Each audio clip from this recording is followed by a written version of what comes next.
বিয়ের ১ মাস পরেই আমার বর এই দুনিয়া থেকে আর আমার জীবন থেকে চিরদিনের জন্য চলে গেল।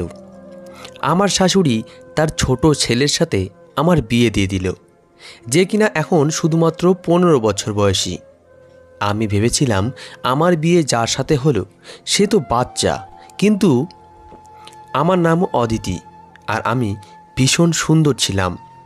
আমার জীবনে সব কিছু ঠিকই ছিল, আর আমার এমন মনে হতো যেন আমার জীবনে আর হয়তো কখনো কিছু খারাপ হবে না, কেননা আমি কখনো কোনো খারাপ কাজ করতাম না। কিন্তু আমাদের জীবন সম্পর্কে এরকম ভাবা উচিত না, সেইটাই হয় যেটা কপালে লেখা থাকে। আমার মা এই দুনিয়ায় ছিল না, আমার একটা সৎ মা ছিল। আমার বাবা ঘরে বেশি মনোযোগ দিত না, এমনিতেই তো আমি ঘরে সব কাজই করতাম, বাচ্চাদের টিউশনও পড়াতাম। এজন্য সবাই আমাকে বলতো যে তোমার যা কখনো তোমার বিয়ে হতে দেবে না। প্রথমত সে একটা চাকরানি পেয়ে গেছে, তার উপরে ৫,০০০ টাকা করে তুমি রোজগার করো। কিন্তু বাড়িতে বাবার কথাই চলতো, বাবা যেটা বলতো সেটাই হতো। আর এই জন্যই বোধহয় ব্যাপারটা বদলে গিয়েছিল। আমি ৫,০০০ থেকে ১০,০০০ টাকা পর্যন্ত খুব আরাম করে কামিয়ে নিতাম, যেটা কিনা আমি আমার মাকে দিয়ে দিতাম। কিন্তু তাও একদিন আমাকে আমার মা বলল, তোমার জন্য সম্বন্ধ দেখেছি। আমি অবাক হয়ে গিয়েছিলাম। আমি ভাবলাম হয়তো ইয়ার্কি করছে, কিন্তু সে আমাকে এটা বলেনি যে তোমার জন্য সম্বন্ধ যেখানে ঠিক হয়েছে তারা তোমায় দেখতে আসছে।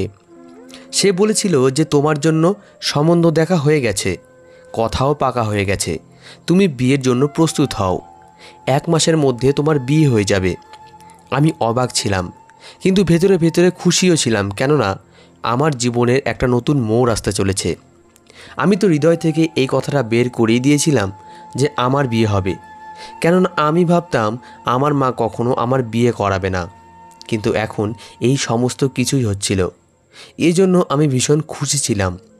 আর আমি হাসতে হাসতে বিয়ের প্রস্তুতিতে জুটে গেলাম। বিয়ের রাতে অনেক কিছু অদ্ভুত ঘটল। আমি তো আমার বরকে দেখলামই না।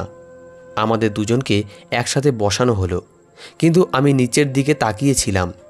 নববধূর মধ্যে এত সাহস কোথা থেকে হবে যে সে মাথা তোলে আর ঘাড় ঘুরিয়ে নিজের বরকে এক পলক দেখতে চায়? এজন্য আমিও দেখিনি। এরপর যখন আমি ঘরে বসেছিলাম তখন আমি আমার বরকে দেখলাম। তবে আমি জানতে পারলাম যে সে অনেক সুন্দর আর একজন ভালো মানুষ ছিল। সে প্রথম দিন থেকেই আমাকে অনেক সম্মান দিয়েছিল, আমার সাথে হাসি মজা করেছিল, আমাকে একটা উপহারও দিয়েছিল। তার বাড়িতে শুধু তার মা ছিল আর একটা ছোট ভাই ছিল। সে আমায় বলেছিল যে আমার ছোট ভাই আমার সন্তানেরই মতন। তার বয়স যদিও ১৫ বছর, কিন্তু আমার জন্য তো সে তার থেকেও ছোট, কেননা সে যখন ২ বছরের ছিল তখন বাবা এই পৃথিবী ছেড়ে চলে গেল। আর সে বাবার জন্য ভীষণ উদাস থাকত। এই জন্য বাবার জায়গা আমি নিলাম। আমি রোজ রাতে তাকে বুকের সাথে জড়িয়ে ঘুম পাড়াতাম। তখন থেকে সে আমার জন্য এমন যেন সে আমার নিজের সন্তান। আমার দেওরের নাম প্রতীক। আমার বর বলল, তুমি সবসময় ওর খেয়াল রেখো। আমি বললাম, ঠিক আছে, তুমি চিন্তা করো না, সে আমার জন্য ছোট ভাইয়ের মতনই। বিয়ের রাত ভালোই কাটলো। এমন মনে হচ্ছিল যেন জীবনটা খুব ভালোভাবেই কেটে যাবে। কিন্তু যখন সকাল হলো, শাশুড়ি কিছু অদ্ভুত জিজ্ঞাসা করলো আর আমার ঘরে চলে এলো। বিছানার চাদর এদিক ওদিক করে দেখতে লাগলো। আমি বুঝতে পেরেছিলাম সে কি খুঁজছে। তারপর আমাকে অদ্ভুত অদ্ভুত প্রশ্ন জিজ্ঞাসা করতে লাগলো। আমি তাকে বলে দিলাম, আর তারপরে সে নিশ্চিন্ত হলো। আমার এত লজ্জা লাগছিল, আমি লজ্জায় ঘেমে গিয়েছিলাম। আমি ভাবতে লাগলাম, মহিলারা এরকম আচরণ কেন করে? তার নিজের তো কোনো মেয়ে ছিল না। যদি তার নিজের মেয়ের সাথে এই সমস্ত কিছু হতো তাহলে তার কেমন লাগতো? আমি বিশ্বাস করতাম যে এটা অনুষ্ঠান নয়, এটা সোজাসুজি মহিলাদের চরিত্রের ওপর সন্দেহ করা, যে বিয়ের আগে আর কারোর সাথে তার সম্পর্ক ছিল কি না, আর বিয়ের আগে অন্য কারোর সাথে সে শুয়ে আসেনি তো। তারপরে আমি আমার দেওরের কাছে কিছুক্ষণ বসে গেলাম। আমার শাশুড়ি বলল যে তুমি এবার তৈরি হয়ে নাও, রোজ তোমাকে দেখতে আত্মীয় স্বজন আসবে। বিয়ে যেহেতু এত ধুমধাম করে হয়েছে, যখন কিনা এত পয়সাও ছিল না, কিন্তু আস্তে আস্তে করে সমস্ত লোক তোমাকে দেখতে আসবে, আর তোমার মুখ দেখে তারা যা কিছু পয়সা দেবে সেগুলো আমাকে দিও। আমি বললাম, ঠিক আছে, আমার শাশুড়ি বংশ পরম্পরা চালিয়ে যাওয়া শাশুড়ির মতনই ছিল, কিন্তু দেওর ভালো ছিল। প্রথমে আমার সাথে হাসি মজা করতে লাগলো, তারপর সে অদ্ভুত ধরনের কথা বলতে শুরু করলো। আমাকে জিজ্ঞাসা করলো, তুমি আর দাদা কি করছিলে? আমি বললাম, আমরা কথা বলছিলাম। সে বলল, তোমরা তাড়াতাড়ি শুয়ে পড়েছিলে, তোমাদের ঘরের লাইট বন্ধ হয়ে গেছিল। আমি দেখেছিলাম। আমি অবাক হয়ে গেলাম। আমি বুঝলাম ও আমাদের ঘরের বাইরে বসেছিল। ও আমাদের কথা শুনে নেয়নি তো? আমি ভীষণ লজ্জায় পড়ে গেলাম। কিন্তু সে কথা বলতে লাগলো, এমন করে বলতে লাগলো যেন সে কিছুই জানে না। এজন্য আমি আর বেশি কথা বাড়ালাম না। সে বলতে লাগলো, তুমি কোথায় ঘুমাও? দাদা কোথায় শোয়? আমি কিছু বুঝতে পারছি না, একে আমি কি জবাব দেব। তারপর জিজ্ঞেস করতে লাগলো, তোমরা দুজন কি একসাথে শোও? আমি ভীষণ লজ্জায় পড়ে গেলাম। সন্ধ্যাবেলায় আমি আমার বরকে এই কথাটা যখন বললাম যে সে এভাবে আমাকে প্রশ্ন করছিল, অদ্ভুত কথা, এত ছোট্ট বাচ্চার মাথায় এত প্রশ্ন। আমার বর বলল, আমি তোমাকে বলেছিলাম তো তার খেয়াল রাখতে হবে তোমায়। তুমি প্রথম দিনেই তার অভিযোগ আমাকে জানাচ্ছ। আমি বললাম, আমি অভিযোগ জানাচ্ছি না, কিন্তু আজকালকার বাচ্চাদের মাথায় এই ধরনের প্রশ্ন আসা তো উচিত নয়। আমার বর বলল, সে তোমাকে এমন কিছু প্রশ্ন করেনি, এই সমস্ত ভেবে প্রশ্ন করেনি। এই বয়সে এই ধরনের জিজ্ঞাসা মনের মধ্যে আসে, মানুষ জিজ্ঞাসা করতেই পারে।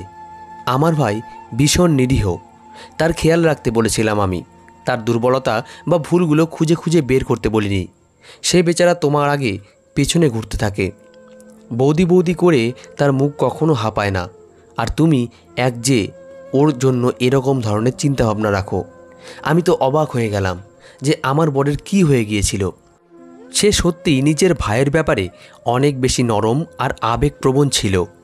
এই কথাটা বুঝতে আমার বেশি দেরি হয়নি যে যদি আমার বরকে খুশি রাখতে হয় তাহলে তার সামনে তার ভাইয়ের বিষয়ে খারাপ কথা বলা চলবে না, না হলে তার খারাপ লাগতে পারে। এরপরে আমি এরকম কিছুই বলতাম না। আমাদের বিয়ে হয়েছে মাত্র 1 সপ্তাহ হলো। আমার বর সোজাসাপটা মানুষ ছিল না। সে আমার সঙ্গ দারুণভাবে উপভোগ করত। সে আমাকে ছাড়তেই চাইতো না। একদিন তো সকালবেলায় আমার শাশুড়ি আমাকে ডেকে ডেকে হয়রান, কিন্তু আমার বর তার কাছ থেকে আমাকে উঠতেই দিচ্ছিল না। সে বলছিল, আমার সাথে ভালো ভালো কথা বলো, আমার চোখের দিকে তাকাও। তুমি কি কখনো সিনেমা দেখোনি? যেমন সিনেমায় হিরো হিরোইন একে অপরের সাথে বসে কথা বলে, তেমন তুমি আমার কাছে বসে থাকো। আমি বললাম, তোমার মা আমায় ডাকছে, হয়তো কাজ আছে, কেননা 10টা বেজে গেছে, সকালের 4টে বা 5টা তো বাজেনি। কিন্তু আমার বর আমার সাথে কথাই বলতে থাকছিল। আর তারপর সেটাই হলো, আমার শাশুড়ি আমাকে বকা দিল।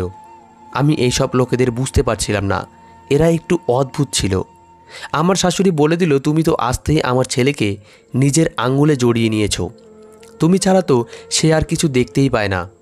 আমি বললাম, এরকম তো কোনো ব্যাপার না।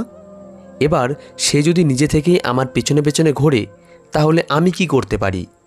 কিন্তু আমার বর আমাকে বলেছিল, আমার মায়ের সবসময় খেয়াল রাখবে, তাকে খুশি রাখবে। এজন্য আমি পুরো ঘরের কাজ ভালোভাবে করতাম, কখনো কিছুই বলতাম না, কোনো জবাব দিতাম না। আর যদি জবাব দিতাম অন্যভাবে দিতাম, যাতে সে রাগ না করে। আমার বিয়ে হয়েছে এখনও 1 মাসও হয়নি, যখন আমি একটা বাজে খবর পেলাম যে আমার বর এই দুনিয়া থেকেই চলে গেছে, এরপর আমরা অনেক বেশি সমস্যার মধ্যে পড়ে গেলাম। আর ভাবতে লাগলাম এটা মিথ্যে খবর। কিন্তু যখন লাশ বাড়িতে আনা হলো, আমাদের তখন হুঁশ উড়ে গেল। আর আমার শাশুড়ি, আমার দেওর আর আমি খুব বাজেভাবে চিৎকার করতে লাগলাম, কান্না করতে লাগলাম। আমরা প্রার্থনা করছিলাম যে এই খবরটা যেন মিথ্যা হয়। কিন্তু আমার বর এই দুনিয়া থেকে সত্যিই চলে গিয়েছিল। এই দুঃখটা আমার জন্য অনেক বড় শক ছিল। আমার মা বাবা বলেছিল, বাড়িতেই থাকো, এরপরে আমরা তোমাকে নিয়ে গিয়ে আসব। আমি কাঁদতাম আর যন্ত্রণায় ছটফট করতাম। আর আমার শাশুড়ি আমায় বলতো যে তুই এসেছিস এই জন্য আমার ছেলেকে খেয়ে নিয়েছিস, তুই অপয়া। এই ঘরে সম্পদ চলে গেল, আমার ছেলে চলে গেল, সব কিছু বরবাদ হয়ে গেল, সব কিছু শেষ হয়ে গেল, তুই এসব কি করলি? এই 4 মাসে আমি শুধুমাত্র টিটকারি শুনতে শুনতেই কাটিয়ে দিলাম। কিন্তু তারপরে সময় শেষ হয়ে গেল। তখন আমি এটা ভেবেই চিন্তা ঝেড়ে ফেললাম যে এবার আমি আমার কাছের মানুষদের কাছে চলে যাব, এমনিতেও এবার আমার জীবনে খুশি থাকার জন্য আর কী বা ছিল। নিজের যাও তো ছিল সৎমা। যখন আমার বাবা আর আমার সৎমা আমাকে ফেরত নিতে আসলো, তখন আমার শাশুড়ি এমন একটা কথা বলল যেটা শুনে সবাই অবাক হয়ে গেল। আমার শাশুড়ি বলল, আমি একে ফেরত পাঠাবো না, এ আমার ছেলের বিধবা। আমার বাবা বলল, আপনার ছেলে তো এই দুনিয়াতেই রইল না, তাহলে এখানে থেকে এ কী করবে? কিন্তু আমার শাশুড়ি বলতে লাগলো, ওর জন্যই তো আমার ছেলে মারা গেছে, আর এবার ও এখান থেকে চলে যাবে। আমার বাড়িতে রোজগার করা কেউ নেই, একা আমার ছোট ছেলে আছে যে স্কুলে পড়ে, তাহলে কি আমরা না খেয়ে মারা যাব? এ আমার ছেলের জায়গায় রোজগার করবে আর আমাদের খরচা চালাবে। আমার বাবা বলল যে এটা ভীষণ বাজে একটা কথা, এরকম হওয়া উচিত না। তখন শাশুড়ি জোর জবরদস্তি করতে লাগলো, আর আমার বাবা ও শাশুড়ির মাঝে ঝগড়া হয়ে গেল। অনেক তর্কও হলো, কখনো কথা এদিক গেল তো কখনো ওদিকে। যখন আমাকে জিজ্ঞাসা করা হলো, স্বাভাবিকভাবে আমি ফেরত যেতে চাইছিলাম। আমারও এই বাড়ির মধ্যে দম বন্ধ হয়ে যেত, কিন্তু আমার শাশুড়ি বলেছিল এ এখান থেকে যাবে না। আমার শাশুড়ি নিজের কিছু আত্মীয় স্বজনকেও ডেকেছিল, যারা খুব বাজেভাবে ঝগড়া করার জন্য তৈরি ছিল। অদ্ভুত ধরনের কথা হচ্ছিল। তারপর সিদ্ধান্ত এরকম বেরোলো যে আমার বিয়ে দ্বিতীয়বার করে দেওয়া হবে, তখন আমি এই বাড়িতে থাকতে পারবো। কিন্তু এই বাড়িতে একটাই ছেলে ছিল, তার সাথে আমার বিয়ে করানোর কথা হলো। সবাই বলল, ছোট তো কি হয়েছে, এই মেয়েটারই বা 30 বছর কোথায় হয়েছে? কোথা থেকে দ্বিতীয়বার সম্বন্ধ খুঁজব একজন বিধবার জন্য? সম্বন্ধ কি এত সহজ? আজকাল তো কুমারী মেয়েদেরই সম্বন্ধ পাওয়া যায় না। এজন্য একে এখানেই থাকতে দেওয়া হোক, না হলে সমাজের লোকেরাও কথা শোনাবে। একটা মেয়ে যে আবার সধবা হতে চলেছে, এই অফারকে নাকচ করে তার বদলে এখানে ওকে নিয়ে আসা আমাদের ঘরের জন্য ঠিক না। আমাদের ঘরেও তো তাকে বিধবাই বলা হবে। আমার মা অদ্ভুত কথা বলতে লাগলো বাবাকে রাজি করানোর জন্য, আর তারা আমাকে ওখানেই ছেড়ে চলে গেল। কিছুদিন পরে আমার বিয়ে আমার ছোট দেওরের সাথে করিয়ে দেওয়া হলো, যাকে আমার বর নিজের ছেলে বলতো, আর যাকে আমি বাচ্চায় ভাবতাম। আমি আমার বরের মৃত্যুতেও এতটা কাঁদিনি যতটা এই বিয়ের কথা শুনে কেঁদেছিলাম আর চিৎকার করেছিলাম, কিন্তু কেউ আমার কথা শুনল না। আমার বিয়ে করিয়ে দেওয়া হলো। আমার বিয়ের সময় আমার শাশুড়ি আমার মাথা জবরদস্তি ধরে আমাকে হ্যাঁ বলিয়েছিল। তারপরে আমি জেদ করলাম আমি আমার দেওরের সাথে ঘরে যেতে চাই না, কিন্তু আমার শাশুড়ি আমার পেছনেই পড়ে গেল। সে বলল, আজকে ফুলশয্যা, আর তুই যদি ওই ঘরে না যাস তাহলে আবার কিছু হয়ে যাবে। আর তুমি কি আমার দ্বিতীয় ছেলেকেও মারতে চাও? কিন্তু তাও আমি গেলাম না। পরের দিন আমার শাশুড়ি আমাকে বলল, তোমাকে চাকরি করতে হবে। সে পাড়ায় অনেকগুলো বাচ্চাকে জড়ো করলো, আর এবার আমি রোজ 20 থেকে 30টা বাচ্চাকে পড়াতে লাগলাম। আমার মাথা খারাপ হয়ে গিয়েছিল, আমি ভীষণ ক্লান্ত হয়ে যেতাম। এছাড়া আমি ঘরের কাজ করতাম। এক সপ্তাহ এইভাবেই কেটে গেল। আমি আমার দেওরের ঘরে যেতে ঘাবড়ে যেতাম, যেতেই চাইতাম না। আমার মনে হতো সে তো বাচ্চা, আর আমার সাথে তার সম্বন্ধ করিয়ে দেওয়া হলো। ব্যাস, সে নিজের ঘরে থাকুক আর আমি আমার ঘরে থাকি। তাকে ঘরে গিয়ে আমি কী বা করতাম? কিন্তু আমার শাশুড়ি আমার পিছনেই পড়ে গেল। কিছুদিন তো এভাবেই কেটে গেল। একদিন আমি অবাক হয়ে গেলাম। আমার দেওর সে নিজেই এরকম বলছিল যে আমার বউকে আমার ঘরে পাঠাও, কিন্তু আমি জানতাম যে সে বাচ্চা, সে এই সমস্ত বিষয় সম্পর্কে জানতো না, সেই জন্যই সে এরকম বলছে। তার অদ্ভুত লাগার পরিবর্তে সে খুশি হয়েছিল। একে তো তার বিয়ে হয়ে গিয়েছিল, একদিন তার দেওর বাড়িতে ছিল না। আমি একদিন ঠিক করে নিলাম আমি এই বাড়ি থেকে পালিয়ে যাব, আর এটা এমন কিছু কঠিন কাজও ছিল না। এই জন্য আমি ঠিক করে নিলাম যে আমাকে কি করতে হবে। আমি আমার শাশুড়ির ঘুমানোর পর ঘর থেকে পালিয়ে যাবার প্ল্যান করলাম, আর আরাম করে বাড়ি থেকে বেরিয়ে গেলাম। রাস্তা পর্যন্ত পৌঁছালাম, কিন্তু আমাকে আমার দেওর আটকে নিল, কেননা সে এখন আমার স্বামী। সে বলল, তুমি কোথায় যাচ্ছ? আমি বললাম, আমি আমার বাড়ি যাচ্ছি। আমি মিথ্যা বলেছিলাম। সে বলল, তুমি মাঝরাতে এভাবে যেতে পারো না, যদি তুমি যেতে চাও তাহলে কালকে তোমাকে নিয়ে যাব। আমি বললাম, তুমি বুঝতে পারছো না কেন, আমি এখানে থাকতে চাই না। সে বলল, চিন্তা করো না, আমি তোমাকে সাহায্য করব। তুমি যা বলবে আমি তাই করব, তোমার কোনো সমস্যা হবে না। আমি তোমার খেয়াল রাখব। আমিও ঘর থেকে পালাতে চাইছিলাম না, কারণ পালিয়ে কোথায় যাব? একবার যদি পালিয়ে যেতাম তাহলে আমার ওপর দাগ লেগে যেত যে এ ঘর থেকে পালিয়ে গেছে। আমি একজন সম্মানীয় মা বাপের মেয়ে ছিলাম। আমি পুরো জীবন সম্মানের সাথেই কাটিয়েছি। মানলাম বাবা এবার আমাকে অনেক বিরক্ত করেছে, কিন্তু আমি আমার মায়ের নাম কি করে বদনাম করতে পারি? আমি আবার কাঁদতে লাগলাম আর নিজের বরের সাথে বাড়ি চলে এলাম। আমি এরকম বর চাইনি। আমার ইচ্ছাই করতো না যে তাকে আমি আমার বর বলি। সকালবেলা এই খবরটা আমার শাশুড়ির কাছে গেল, কিন্তু আমার দেওর সব কিছু সামলে নিল। না হলে আমি আবার বকা খেতাম, আর আমি এরকমটা চাইছিলামও না। তারপরে আমার শাশুড়ি বসে বসে না জানি কি হলো, সে হঠাৎ করে চেঁচাতে শুরু করলো। সে বলল, আজ তো তুমি আমার ছেলের ঘরে অবশ্যই যাবে। তুমি তামাশা বানিয়ে রেখে দিয়েছ, আর এইভাবে ঘরের মধ্যেও উন্নতি হবে। তুমি তার বউ, বর বউ একসাথেই তো থাকবে, নাকি আলাদা আলাদা থাকবে? এই ব্যাপারটা একদম ভালো না। শাশুড়ি আবার আমার জোর করে বউ সাজতে বলল। আমাকে বউ সাজিয়ে ঘরের মধ্যে পাঠানো হলো। এক মুহূর্তে আমি ভাবলাম ভেতরে গিয়ে ঘরে তালা লাগিয়ে দিই, কিন্তু আমি এমনটা করতে পারলাম না, কেননা আমার শাশুড়ি প্রথমেই দরজা খুলে দিল। কিছুক্ষণ পরে আমার দেওর ঘরে আসলো। আমি বললাম, এ তো বাচ্চা, একে ভয় দেখিয়ে ধমক দিয়ে ঘুম পাড়িয়ে দেব। আমার চিন্তা থাকার প্রয়োজন নেই। আমার শাশুড়িও খুশি আর আমিও খুশি, আর কেউ জানতেও পারবে না যে ঘরের ভেতর কি হয়েছে। কিন্তু আমি অবাক হতে লাগলাম, এই কথাটা আমার মাথায় আগে আসেনি কেন? সে আমাকে বলল, তুমি অনেক মিষ্টি। আমি বললাম, ঠিক আছে, তুমি এবার ঘুমিয়ে পড়ো। আর আমি মেকআপ তুলতে শুরু করলাম। সে বলল, তোমাকে ভীষণ ভালো লাগছে। আমি বললাম, আমি ভালো হই বা খারাপ, এতে তোমার কোনো মতলব নেই, চুপ করে শুয়ে পড়ো। আমি তাকে শেষবার বললাম, কিন্তু বউয়ের মতো না, বরং তার মায়ের মতো করে তাকে বকে ঘুমিয়ে পড়তে বললাম। কিন্তু সে আমাকে অদ্ভুত নজরে দেখতে লাগলো, সেরকমভাবে কেউ আমাকে দেখেনি। আমি বললাম, আমার মুখ কেন দেখছো? চুপচাপ ঘুমিয়ে যাও। আমি এখনও তার উপর রোয়াব জমানোর চেষ্টা করছিলাম, যখন কিনা আমার একটু ভয়ও লাগছিল। কিছুক্ষণ পর সে আমার হাত ধরে নিল আর আমার মুখে থাপ্পড় মেলে দিল। আমি অবাক হয়ে গেলাম। সে বলল, তোমার কোনো শিক্ষা নেই যে নিজের বরের সাথে কিভাবে কথা বলতে হয়? আমার উপর তুমি চিৎকার করছো, মূর্খ মহিলা। আমি বললাম, তুমি সবেমাত্র জন্ম নিয়েছ আর বর হওয়ার জন্য কান্নাকাটি করছো।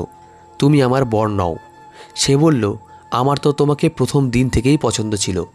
তুমি জানো তোমাকে পাবার জন্য আমি কি করেছি? নিজের বাবার মতো দাদাকে খুন করেছি, কেননা আমি তোমাকেই পেতে চাইতাম। এটা শুনে আমার হৃদয় কেঁপে উঠল। সে নিজের দাদাকে নিজে মেরেছে। সে বলল, আমি আমার দাদার মোটরসাইকেলে হ্যান্ডেল খুলে দিয়েছিলাম, যার জন্য সে একটু এড়িয়ে তার হ্যান্ডেলের ওপর থেকে নিয়ন্ত্রণ হারিয়ে ফেলেছিল, আর তার অ্যাক্সিডেন্ট হয়ে গেল। সবাই এটাই ভেবেছে সেটা একটা দুর্ঘটনা ছিল। সে দুনিয়া থেকে চলে গেল, যখন কিনা এটা একটা প্ল্যান ছিল। আমি অবাক হয়ে গেলাম যে সে আমার বরকে খুন করেছে, আর এখন আমার বর হয়ে আমার সামনে দাঁড়িয়ে আছে।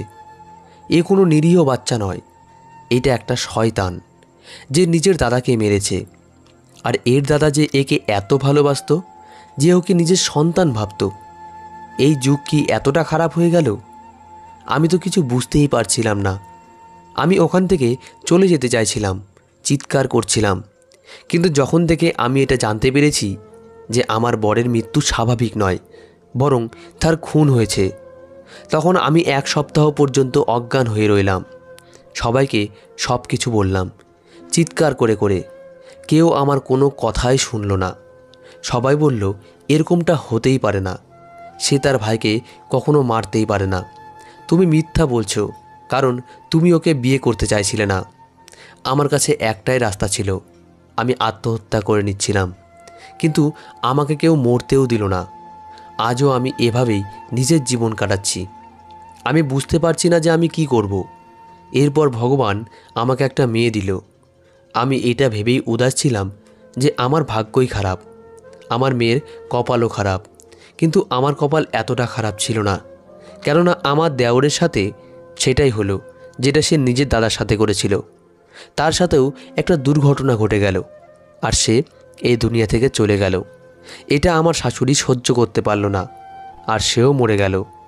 তারপর পুরো ঘরটা আমার হয়ে গেল। এবার আমি আমার মেয়ের সাথে থাকি, বাচ্চাদের টিউশন পড়াই। আমার জীবন এভাবেই কাটতে লাগলো। আমি কখনো ভাবিনি আমার সাথে এত কিছু হয়ে যাবে, কিন্তু তাও এত কিছু হয়ে গেল। আমি আমার বরকে ভীষণ মনে করি, তার কথা আমার ভীষণ মনে পড়ে। আর আজ যদি সে থাকতো তাহলে এত কিছু ঘটতো না। তো বন্ধুরা, আজকের গল্পটি এই পর্যন্তই। গল্পটি কেমন লাগলো অবশ্যই কমেন্ট করে জানাবেন, পারলে একটি লাইক দেবেন। ধন্যবাদ।